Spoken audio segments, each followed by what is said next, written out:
Para estar juntos y darle las gracias al Señor por sus maravillas, por su obra, por la obra que hace en cada uno de nosotros. Creciendo a la imagen de Cristo, el título que lleva el retiro y sobre el cual hemos querido reflexionar hoy día también. Es un tema que obviamente podríamos estar meses, hacer una serie completa de lo que significa crecer a la imagen de Cristo. Este concepto de crecimiento que también está ligado y relacionado a la madurez. Crecimiento en madurez.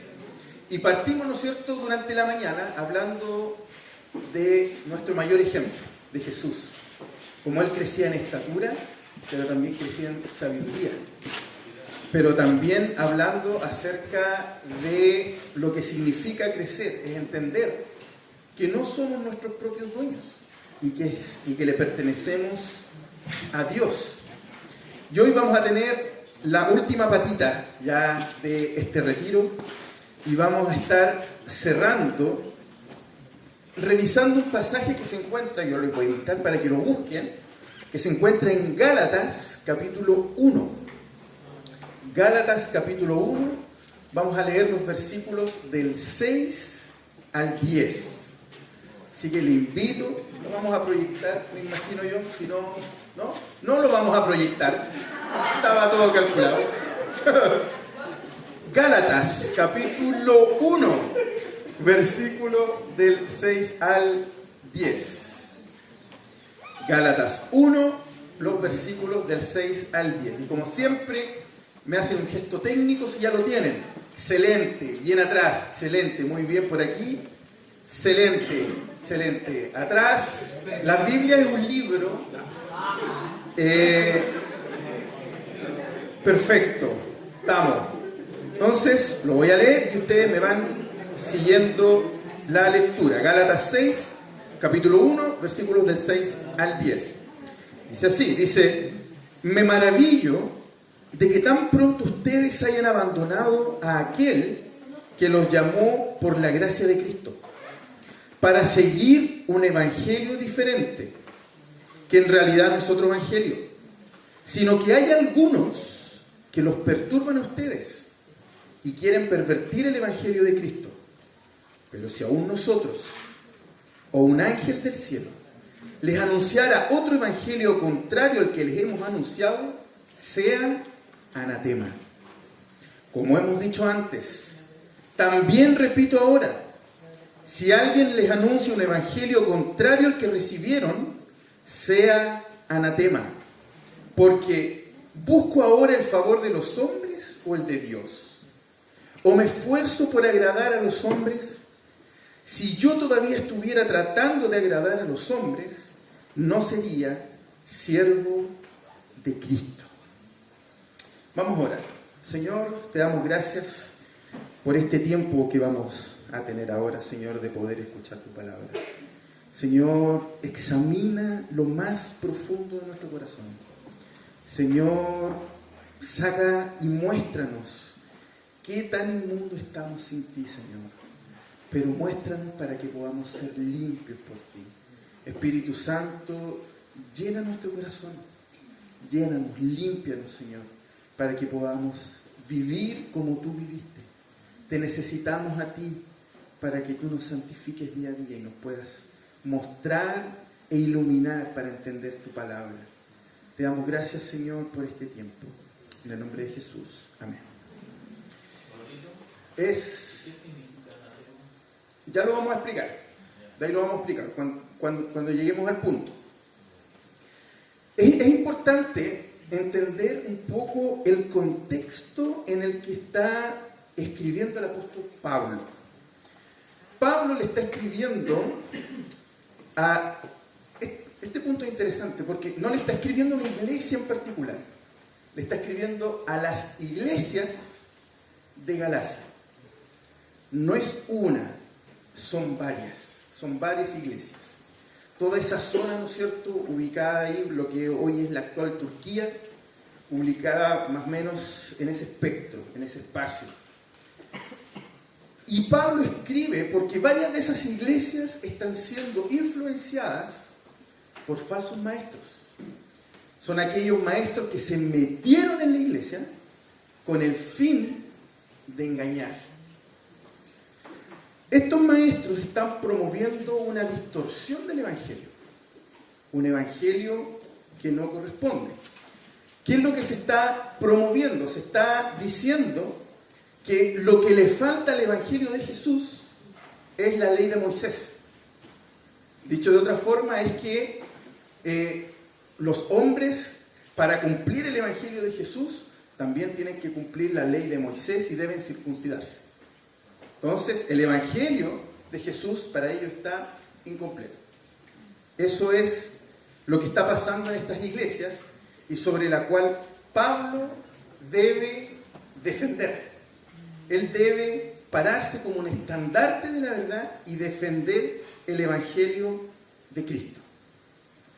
Y el primer punto le puse el evangelio de la gracia de Cristo. Y voy a volver a leer los versículos del 6 al 8.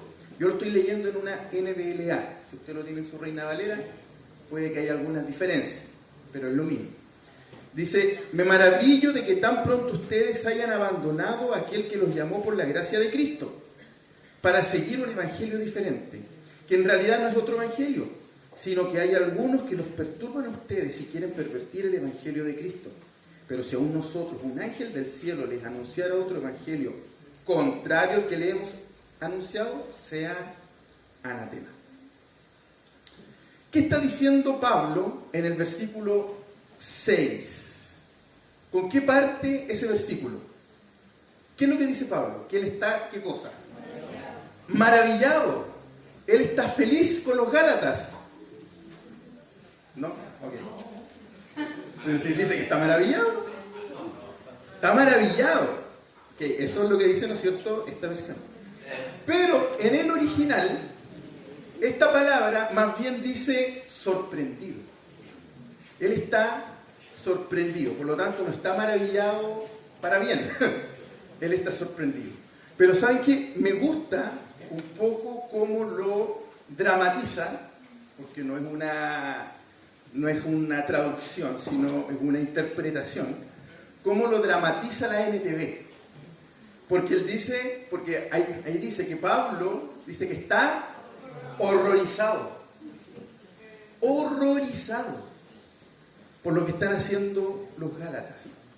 Pablo no está feliz con lo que está pasando en esta iglesia. Él está horrorizado. Sigamos el texto. ¿De qué está horrorizado Pablo? ¿De qué? Sigan el texto. ¿De qué tan pronto hayan abandonado a quién? A Dios. O sea, es como que Pablo de misiones invirtió 3 semanas full, empezó a ver crecer la iglesia y se devuelve y ya están adorando otra cosa. Dice, pero ¿dónde quedó la doctrina, el PCM, el discipulado fundamental? ¿Qué pasó aquí? Dice que de que tan pronto ustedes, ¿quiénes son ustedes? Los Gálatas, hayan abandonado a aquel que los llamó por la gracia de Cristo. Los Gálatas abandonaron la verdad. Una iglesia plantada por un apóstol abandonó la verdad de Cristo. Pablo está triste, está espantado, está horrorizado. Entonces, ¿qué le pasa a Pablo? Está horrorizado. ¿De qué? De que hayan abandonado a Dios. ¿Para qué? También sale ahí. Para seguir un evangelio diferente. Pregunta. ¿Hay varios evangelios? No sé, porque aquí dice para seguir un evangelio diferente. No hay otro evangelio, hay uno. Hay un solo evangelio y es el evangelio de Jesucristo. No hay otro. Y Pablo lo dice en el verso 7. Dice que en realidad no es otro evangelio. Y lo aclara inmediatamente. sino que hay algunos que perturban a ustedes. Ese perturba viene de que los están agitando, se están metiendo, los están removiendo y quieren, ¿no es cierto?, pervertir el Evangelio de Cristo. Entonces, hay personas que se metieron en la iglesia, distorsionaron el Evangelio y los Gálatas cayeron redonditos. Y Pablo dice, ¿qué pasó? ¿Qué pasó, pastor? ¿Qué pasó si usted tenía tan lindas predicaciones? ¿Cómo? ¿Qué está pasando acá? ¿Qué está pasando con los líderes de jóvenes? ¿Con lo de la alabanza? Ya, pero... ¿Qué está pasando con los discipuladores? ¿Con los de comunidad?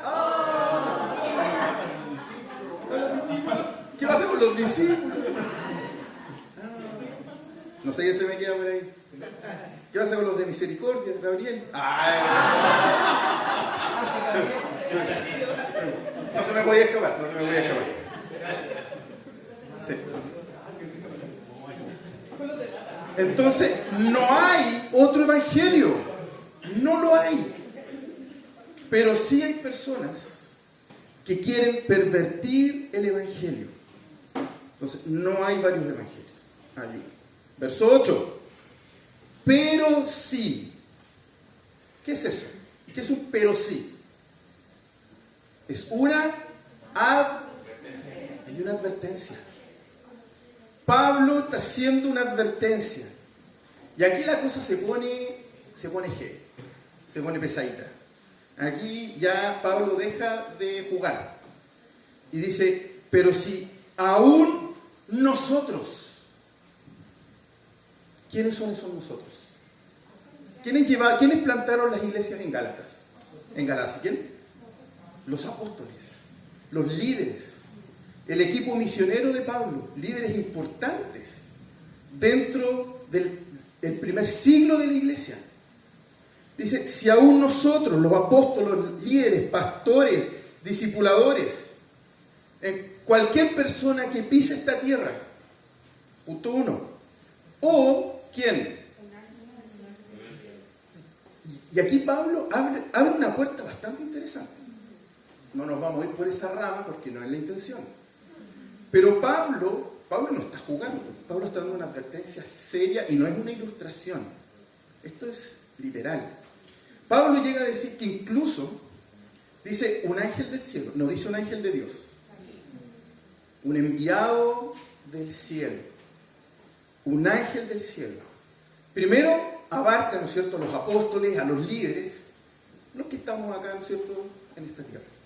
Pero incluso si viene un ser que aparentara ser de luz y que aparentara santidad y que fuera asombroso, les trajera otro evangelio contrario al que hemos anunciado, sea maldito. Con el evangelio Pablo no juega. Si cualquier persona que distorsiona el evangelio de Jesucristo, sea maldito. Son palabras muy fuertes, pero lo está diciendo la Biblia. Yo estoy leyendo lo que la Biblia dice. Sea maldito.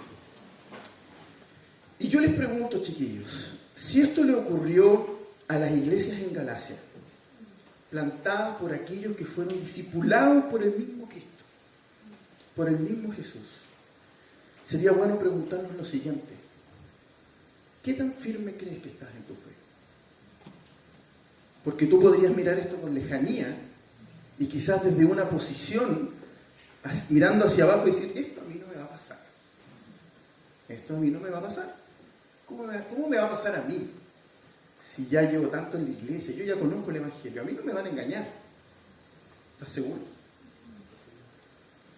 Y si tú crees que estás firme, ¿qué te hace pensar que estás firme? ¿Qué evidencias me puedes dar de que estás firme en la fe? ¿Qué evidencia les puedo dar yo de que estoy firme en la fe? Si los Gálatas fueron engañados por los falsos maestros que pervirtieron el mensaje de Cristo en la cruz. ¿Saben quiénes son difíciles de engañar? Lo vamos a leer. Efesios capítulo 3. Les voy a pedir que lo busquen. Que lo subrayen y le pongan unas luces LED para que no se les pierda. Efesios capítulo 3, vamos a leer los versículos del 13 al 15. Efesios capítulo 3, versículos del 13 al 15. ¿Lo tienen? ¿Sí? ¿Por ahí atrás? ¿La galería cómo está? Perfecto. ¿Platea? Perfecto. No me sé otra posición dentro. Palco, perdón. Perdón. Me falta calle. Ya, voy a leer Efesios, capítulo 4. ¿Dije 3? Efesios 4, perdón. Esto es culpa de... ¿A quién puedo culpar? Efesios 4, versículos del 13 al 15. Eso quise decir. Lo pueden perdonar, de pecador. Efesios 4, del 13 al 15. ¿Ahora sí? Más rápido, chiquillo. Ya. ¿Y que me hubiese equivocado? Ya. Entonces, lo voy a leer. Lo vamos a ir leyendo juntos. Entonces, como les decía, ¿quiénes son aquellos que pueden ser engañados? Verso 13. Hasta que todos lleguemos a la unidad de la fe y del pleno conocimiento del Hijo de Dios, a la condición de ¿qué? ¿De un hombre? ¿Saben cómo dice la NBLA? Un hombre maduro en la fe. Un hombre maduro. Hasta que lleguemos a la unidad de la fe y del pleno conocimiento del Hijo de Dios, a la condición de un hombre maduro, a la medida de la estatura de la plenitud de Cristo. Entonces, cuando ya seamos, ¿no es cierto?, hombres maduros, mujeres maduras, entonces ya no seremos niños, sacudidos por las olas y llevados de aquí para allá por todo viento de doctrina, por la astucia de los hombres, por la artimaña engañosa del error. Más bien, al hablar la verdad en amor, creceremos en todos los aspectos en aquel que es la cabeza, es decir, Cristo. Entonces, vuelvo a preguntar, ¿quiénes son los engañables? Los niños. ¿Por qué engañaron a los Gálatas? Porque eran unos niños. Eran inmaduros en su fe. Hablábamos en la mañana de cómo Jesús crecía y maduraba en estatura. Un sinónimo también de crecer no solo físicamente o biológicamente, sino que con la edad él iba asumiendo las responsabilidades que le competían. Y no solamente él crecía y maduraba en cuanto a sus responsabilidades, sino que también crecía espiritualmente. Él era un hombre maduro.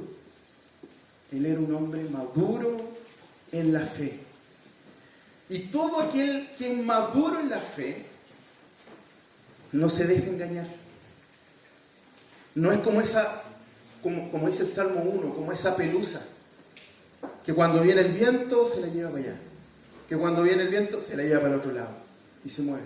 Sino como dice ese Salmo, es un árbol cuyas raíces son gruesas y pasa el río y pasan las aguas y no se mueve. Y es inmutable, porque es alguien que ha crecido y que su vida está fundamentada en la palabra del Señor, en el verdadero evangelio. Cuando eres conocedor de la verdad, has sido corregido por la verdad, exhortado por la verdad de Jesús, tú dejas de ser un niño y te conviertes en un hombre y en una mujer madura. Cuando entiendes que tú no te perteneces, sino que le perteneces a Dios, y que eso conlleva también responder al Evangelio en santidad, tú ya estás dejando de ser un niño y te conviertes en un hombre y en una mujer madura. Alguien que conoce la verdad, que vive la verdad del Evangelio, no es tan fácil que lo engañen. No es tan fácil que te engañen. ¿Cómo ser un hombre o una mujer maduro en la fe? Llenos del Espíritu Santo, siguiendo el ejemplo de Cristo. No hay otra forma. Siguiendo el ejemplo de Jesús. Viendo en la Escritura cómo Él crecía y cómo respondía al crecer a sus responsabilidades y cómo Él tenía una relación con el Padre. Antes de ir a la cruz, Jesús dijo: Señor, pasa de mí esta copa, mas hágase tu voluntad. Un hombre maduro en la fe, sometido al Padre, lleno del Espíritu Santo, lleno de sabiduría. Sin el regalo inmerecido de Dios Padre, que entregó a Jesús como sacrificio para salvarnos del castigo del pecado, no hay evangelio. No hay evangelio. Y no hay más. Y cerramos filas. Sin Jesús en la Biblia, sin la gracia, ese regalo inmerecido, no hay evangelio. No hay más. Es a Cristo quien debemos seguir e imitar. No hay, me encantaría traerles una fórmula y decir, chiquillo, un devocional, 2 de Salmo, 3 de Génesis en la tarde, y estamos. Chiquillos, es tener una vida de devocional. Es una vida llena de la palabra de Dios. Tal como lo hacía el Señor. Orar en la mañana, orar en la noche. Relacionarnos con nuestro Padre. Dejarnos amonestar por el Espíritu Santo. Ser llenos de Él. No hay nada que podamos hacer para ganar el favor de Dios. Cristo ya ganó en la cruz. Y ese regalo inmerecido nos fue dado para todo aquel que cree en Cristo. Eso es ser un hombre maduro, una mujer madura. Entender el Evangelio y tener una relación con Cristo. Pero el segundo punto, los versículos 9 y 10, se empiezan a profundizar un poco más estos conceptos. De hecho, leamos los versículos 9 y 10. 9 y 10 de Gálatas 1. Dice, como hemos dicho antes, también repito ahora. ¿Qué pasa cuando en la Biblia se repite mucho una idea o un concepto? ¿Eso es señal de qué? De importancia. Por no decir de suma importancia. Entonces, cuando ustedes vean en la Biblia que hay palabras o conceptos que se repiten mucho en un mismo pasaje, es porque hay que poner atención, mucha atención ahí.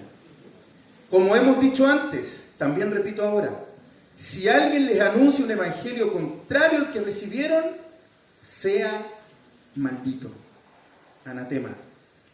Porque busco ahora el favor de los hombres o el de Dios. O me esfuerzo por agradar a los hombres. Si yo todavía estuviera tratando de agradar a los hombres, no sería siervo de Cristo.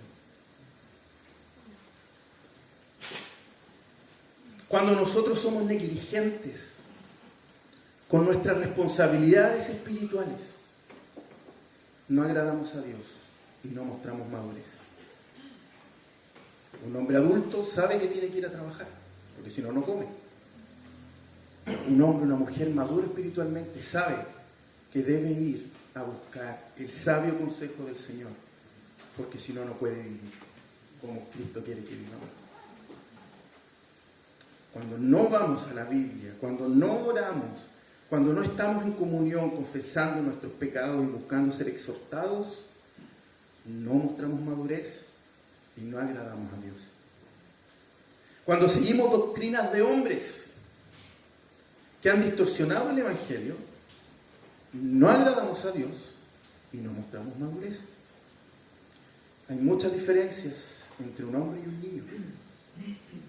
Y muchas veces Eso se nota cuando uno empieza, por ejemplo, empieza a ver que que se empiezan a formar parejas, pololos, novios. El primer consejo que uno le puede dar a una chiquilla cristiana es que se busque un hombre cristiano, no un niño. El primer consejo que uno le puede dar a un chico cristiano es que se busque una mujer cristiana, no una niña. Jesús se preparó desde pequeño para llegar al ministerio. Él forjó su carácter no cuando llegó a ejecutar su ministerio. Él trabajó su carácter de sumisión y de honor y de respeto al Padre desde niño. A veces la pregunta la hacemos mal. Oramos a Dios y nosotros le decimos, Señor, ¿cuál es la mujer que tú tienes para mí? A veces puede ser al revés. Señor, prepárame a mí para bendecir a una mujer. Capacítame a mí para ser un hombre que pueda liderar a una mujer cristiana.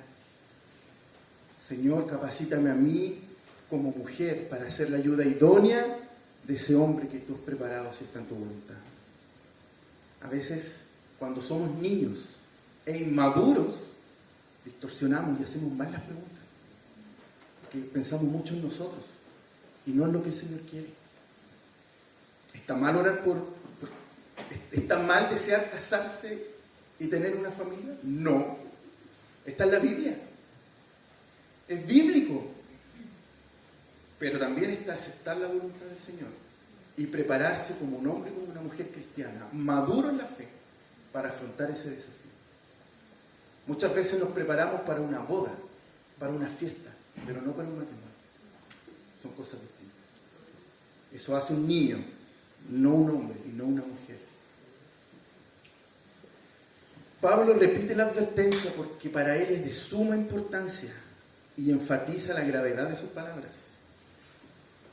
Y continúa y dice, porque busco ahora el favor de los hombres o el de Dios, o me esfuerzo por agradar a los hombres.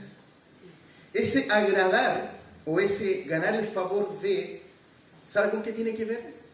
Tiene que ver con las lealtades. ¿Mi lealtad está con los hombres o está con Dios? ¿A quién le debo lealtad? ¿A los hombres o al Dios del universo? A Dios. ¿Y sabe dónde se empieza a notar mis lealtades? Por ejemplo, cuando empiezo a endulzar el oído de las personas para que la verdad del Evangelio no les duela. Cuando empezamos, ahí nosotros estamos distorsionando el Evangelio. Y eso no significa hablar con dureza o golpeado o tirar palos. Significa hablar con la verdad, como siempre lo hemos dicho, con amor, pero la verdad del Evangelio. No, pero es que mi amiga no es cristiana, si yo se lo digo así, se va a doler. Y se va a doler. Pero la obra del corazón la hace el Señor. Muchos de nosotros no llegamos de repente porque alguien llegó y fue muy amoroso. Pero la Biblia es una espada que penetra hasta lo más profundo de nuestros huesos. Endulzamos muchas veces el Evangelio. O también podemos no solo endulzarlo, sino también acomodarlo a nuestra conveniencia. No, es que este pecado, si yo ya me voy a casar, ¿para qué? No importa. ¿O para qué? Si nadie se da cuenta, yo no le hago daño a nadie. Distorsionamos el Evangelio, la verdad del Evangelio. ¿Dónde están tus lealtades? ¿Dónde está mi lealtad? Yo no, como David, que cuando pecó escribió el Salmo 51 y dijo, Señor, contra ti y solo contra ti he pecado. Imagínense alguien que peca de la manera en la que pecó David, que mató a un hombre para quedarse con su esposa, y era tanto su arrepentimiento que escribe una canción para que el pueblo la cante y para que todo el mundo sepa que pecó. ¿Ustedes creen que eso no es vergonzoso? Y que hasta el día de hoy nosotros recordamos ese salmo. Pero ¿saben qué es lo que dice David? ¿O cómo termina ese salmo? David le dice, Señor, ¿sabes qué? Me da lo mismo todo, pero no quites de mi espíritu.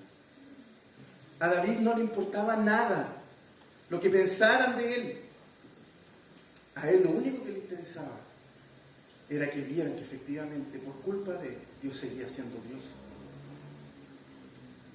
A David le interesaba su relación con Dios, porque su lealtad estaba con Dios. No estaba con sus hijos, no estaba con su pareja, no estaba con sus jefes, no estaba con su esposa, no estaba con nadie que no fuera Dios. Aceptar la distorsión del Evangelio a veces es complacer a los inconversos. Cuando todo lo que está escrito fue escrito para que el Señor transforme el corazón de piedra en uno de carne. ¿Dónde está hoy tu lealtad? Un hombre maduro, una mujer madura, lo entiende y sabe dónde están sus lealtades. Seamos leales al Señor. A veces cedemos a la presión del mundo, porque el mundo presiona. El mundo presiona y presiona mucho. Y no podemos muchas veces solos con esta presión. Por eso el Señor hizo un pueblo, no hizo islas. Hizo un pueblo para que juntos caminaran en el camino del Evangelio. ¿Cómo nosotros podemos ver, por ejemplo, que se quiere agradar a los hombres distorsionando el Evangelio? Cuando al predicar, por ejemplo, se promueven las riquezas materiales y se prometen las riquezas materiales al llegar a Cristo. ¿Cómo un hombre agrada a Dios? Diciendo que esas bendiciones son espirituales y que la fe no garantiza prosperidad económica. Garantiza que el Señor va a satisfacer todas tus necesidades.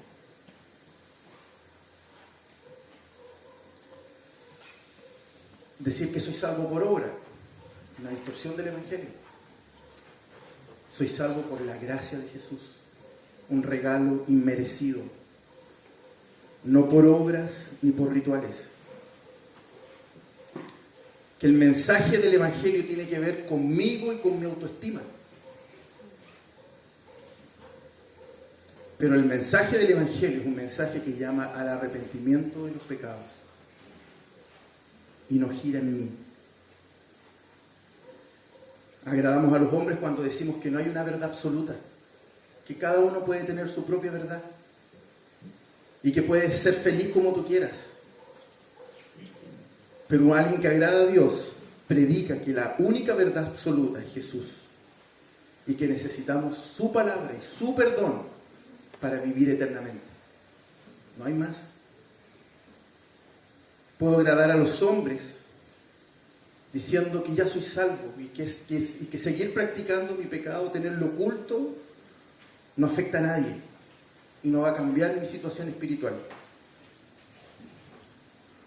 Pero alguien que agrada a Dios busca y anhela la santidad en lo privado y en lo público.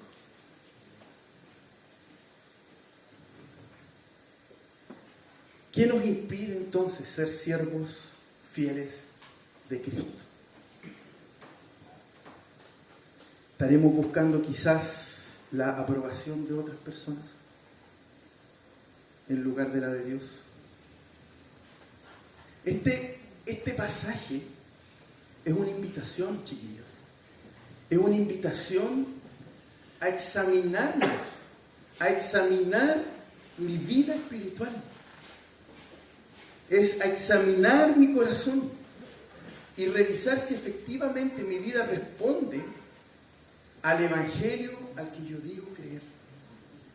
Si mi vida está respondiendo al Evangelio de Cristo. Si estoy centrado en mí o estoy centrado en Cristo. Debemos cuestionarnos día a día dónde está mi lealtad. Nadie está diciendo que esto sea fácil. Nadie está diciendo que esto es pan comido. Pero tienes una iglesia y tienes al Señor, Dios Todopoderoso, que puede cambiar y transformar un corazón. Porque eso Él hizo con todos nosotros.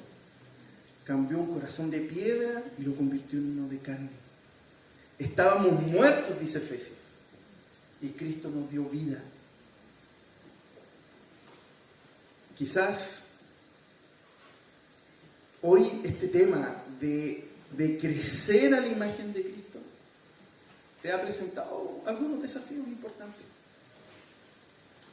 Pero el llamado, chiquillos, no es a decir no puedo, porque ¿saben qué? No podemos. Pero Cristo puede. Cristo puede. Y Cristo te salvó y murió por ti y por tus pecados. Los méritos de Cristo son los que te hacen a ti seguir creciendo a su imagen. Puedes crecer a la imagen de Cristo gracias a los méritos de Cristo. Si hoy a lo mejor es un punto de inflexión, puedes ir a los pies del Señor hoy día mismo. Ahora, no necesitas más tiempo. No necesitas llegar a tu casa. Necesitas cerrar tus ojos, humillarte ante el Señor y pedirle perdón y decirle: Señor, yo quiero crecer a tu imagen. Yo quiero ser como tú. Pero tiene que haber un arrepentimiento genuino del corazón. Nosotros tenemos que entregar y confesar a nuestro Señor todo aquello donde nosotros sabemos que nos está apretando el zapato. ¿Dónde nos aprieta el zapato hoy día? En Cristo hay esperanza. Si hay algo que está ahí en tu corazón dando vueltas, sácalo ahora. No mañana ni pasado. Hoy día. Hoy día. Si tu anhelo es crecer a la imagen del Señor, ese es el propósito de todos nosotros. Nuestro propósito en la vida es darle la gloria a Dios con todo lo que hacemos. Imitarle y llegar a su estatura. Imitar a Cristo en todo lo que hace. Él creció en estatura, en sabiduría. Él se sometió, él fue un siervo. Se sometió a su Padre. Y el Señor tenía claras sus lealtades también. Cuando él fue tentado en el desierto, Satanás le ofreció todo, pero él dijo no. Y Satanás lo atacó con la misma palabra, fuera de contexto. Y el Señor se la devolvió con la Biblia en su contexto. La diferencia de un hombre maduro versus un engañador. La gran reflexión, chiquillos, para irnos de hoy es: ¿realmente quiero crecer a la imagen de Cristo? Mi anhelo es que todos digamos internamente que sí. Que sí. Y que aceptemos que no podemos solos. Pero Cristo puede. Y ahí está la esperanza. Tenemos esperanza en Jesús. Es un ánimo. Esto no es un reto. Es un ánimo. Es un ánimo porque el Señor está disponible las 24 horas del día y los 7 días de la semana para escucharte, para consolarte, para animarte, para bendecirte, para regalonearte. Él está dispuesto y disponible, pero sí con un corazón humilde, que vaya y que busque de Él. Todos los desafíos que nos presenta el Señor, podemos llevarlos con el mismo Señor, habitando y viviendo en nuestro corazón. Que esta reflexión podamos llevarla a nuestras casas, con nuestros amigos, con nuestra familia. Pero que sea algo latente en nosotros, este deseo de crecer a la imagen de Jesús. Les voy a proponer, no es obligatorio, pero a veces hace bien una vez al año arrodillarse. Una vez al año, nada más. El que quiera y el que pueda. Pero pasemos un tiempo de rodillas frente al Señor. El que quiera. Oremos y entreguémosle nuestro corazón al Señor. Oremos. Quiera lo hace y yo después entrego esta oración.